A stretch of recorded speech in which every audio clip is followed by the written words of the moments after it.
is the latest from Melodramus. You can see that on their website. We'll tell you a little bit about that. This is their new CD, 2 Glass Apple. I don't know what happened to one ceramic pear, but 2 Glass Apple, the new CD, and this is sort of a big turning point for you guys. Congratulations, first of all, and tell everybody, the people out there, why this is such a big turning point. Well, I think the first turning point for me was, finally working with a producer that had their head on straight. We worked with Matt Weiniger, who worked with Primus, and he's fantastic. You could look him up. He's just a genius. So that was great. Having someone in the studio that was just into the project as we were was awesome. Sort of part of the band. Yeah, he was like the 5th member for a while. And after we finished the album, we had it mastered by Tom Ruff, who's like a 3-time Grammy winner. He did a beautiful job, squashed it and made it sound really huge, and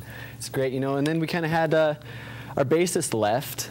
Went to go to school, and we hired a new bass player in April. His name is Trevor Alder, and he's a monster. He's amazing, yeah. He's sexy. It's the classic tale of the band. So all of all this happens. You get this, all the elements in place, and lo and behold, the big record company guy rolls up in the Cadillac with the cigar and everything. And not quite, but it's kind of like that. It's kind of been a slow uphill thing, like we put out the record, and we have a really great manager that's kind of been pushing it for us.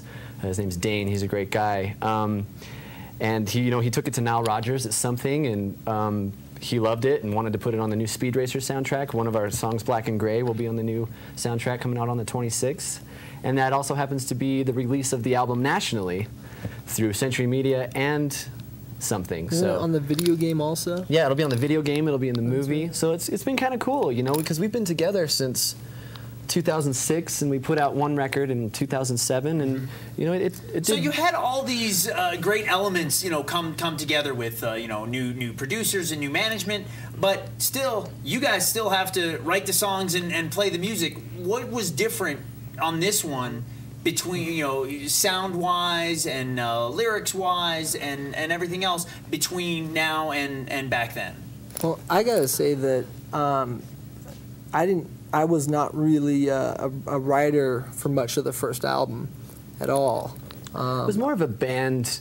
It was more effort, of a collaborative effort. We had more. It was more focused. Everyone kind of wrote the songs together. The first record was a little more scattered, and with this one, we had an idea. We knew what we wanted it to look like, to sound like, to feel like. We wanted it to be an album, kind of in the classic sense, where, even in the 90s, you'd go buy a CD, you were buying a CD, you'd open it up, you'd open up the booklet, and go through the lyrics. You want people to listen to this from song 1 all the way down. Absolutely. Don't put it on shuffle play. Don't just buy one song off of It's a record. It's an experience, because I grew up listening to records, like Deep Purple records, Led Zeppelin records, Tears for Fears, Depeche Mode. You listen to the record, it's an experience, and you become emotionally attached to it. At least I did, and we kind of wanted to do that. This one kind of became a concept record too. So I mean, in a way, the order is important. So I mean, it's. Like, I wouldn't say it's a concept album, but it feels like a concept album. There's definitely a message. Every song has a message. Now, Ted, you in the middle, you've been on this show in the past in a different sort of incarnation, and one of your big things was you had a very sort of performance-oriented style. Did you add that to the band as well? And say it's not just about having music. It also, we also do have to sell ourselves and make it into a show.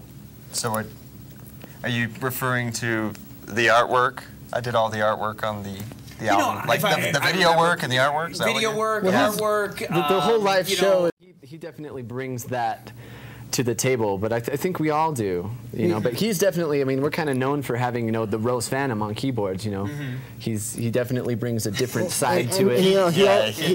He also allows it so that we can play the record as you hear it on the record live. You come see us live this Saturday. You're going to hear that. That's a little different for bands that play as loudly as you guys do. That you don't always get the sonic smoothness. The clarity. The clarity. It's a difficult thing. Yeah, it's a difficult thing to pull off, for sure. You got to have a sound guy that knows what he's doing, you know, that isn't like learning the job as you're setting up, you know, which has happened to us many times in Salt Lake, but we're fortunate to have a great team behind us now.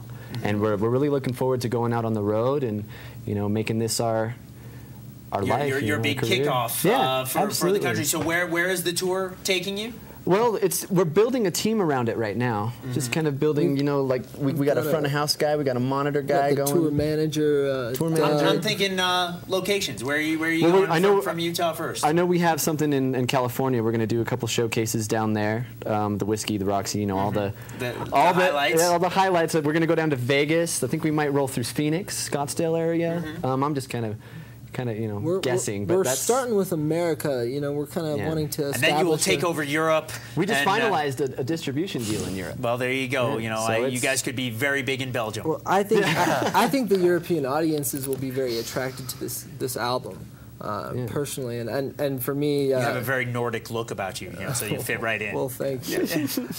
And you know, as far as I love Europe, so I would love to tour Europe, and I love the people there. So I mean, I think, and this record definitely works for that culture and that style. So I think it should be.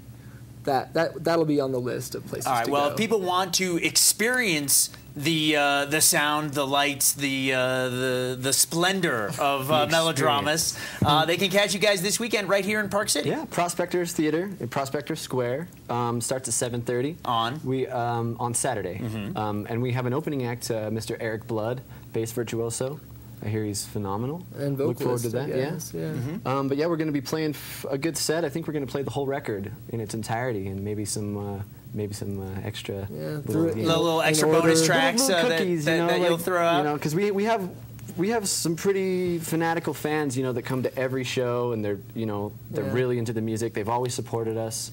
And you know, it's great to always see them, but you know, we'd like to see more people. We've got some great supporters from Digitech coming. Yeah, Digitech's really helped us out. So I mean, obviously, if you have that many supporters, Prospector, good sized theater, but can people get tickets in advance? Yes, they can. They're available online. At? Man, some location. Go to your website. I play guitar, man. No. just go to. But I know there's $6 online. /Melodramus. $9 at the door. And I believe if you're a student, you know, of a school up here, it's $8. You know, bring your student ID. But we'd love to see a lot of new faces out there. But you're all invited here at PCTV. All right. Well, we invite all of you out there in PCTV land. Check out Melodramus, of course. Go get their new CD. Don't just, download the whole thing. Don't just pick out a favorite song and listen to it over and over. Get the whole thing. And actually, I've got a copy to give away right now. If you would like, give us a call. 435-649-0045, and if you ask nicely, we'll even have the band sign the box on their way out. So go check out Melodramus this Saturday down at Prospector. You'll be glad you did. Guys, thanks so much for coming in. Thank you, Ori. Thank you. Pleasure.